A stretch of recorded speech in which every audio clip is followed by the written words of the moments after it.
Hello hello साथीहरू सबैजनालाई नमस्ते। आज म फेरि मेरो उपल्लो बारीको मोलखाट बारीको सागमा आइपुगेको छु साथीहरू। जोसे मोसे यति फोडी हछु म घर बस्दाखेरि यति फोडी हुन्छु साथीहरू। आज हाम्रो बिदा अनि देख्न सक्नुहुन्छ हाम्रो माइजू आउनु भएको थियो तलबाट। यता हेर्नु माइजू हाई भन्नु ल, हाई भन्नु का दाँत त फुक्ले है हजुरको त। म त थोतै छुक नै लाल लाउँछ म त बोल्दिन। बाई बाई आका अनि टिप्नुस्।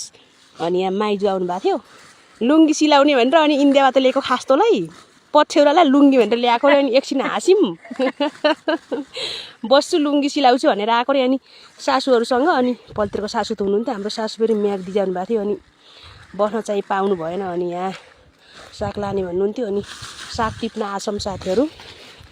साग यस्तो छ, एक बोरा अस्ति उता टुप्पातिरको कति 20-25 केजी पठाइयो, बेच्यो। अनि फेरि अझै छ 2 बोरा जति हुन्छ होला भन्नुभएको थियो सासूले।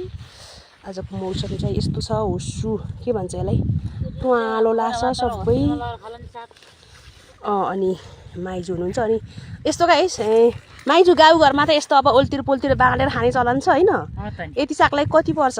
यति सागलाई 150-200 पर्छ होला का सायद बजारमा। 200-300 पर्छ का। हामी चाहिँ गाउँमा बस्नुको फाइदा के माइजू होइन। यता हेर्नु त, हामी चाहिँ ओल्तिर पोल्तिर बाँडेर खाने भएको चिजहरू होइन। गाउँमा बस्नुको मजा चाहिँ छुट्टै छ नि होइन। केही भन्न चाहनुहुन्छ र? भएको चिज बाँडेर खाने, नभएको मागेर खाने, त्यस्तो ठाउँ हो हाम्रो होइन।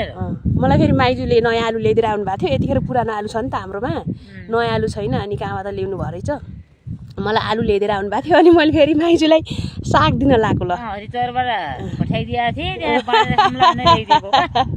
त्यहाँ बस्छु भनेर आएको परे, बसिया उहाँ साग लानु पर्यो, खानु पर्यो। के को बस्ने, मैले काम गरेँ माइजू बरा त्यही नि बस्यो, चियासे खाइयो।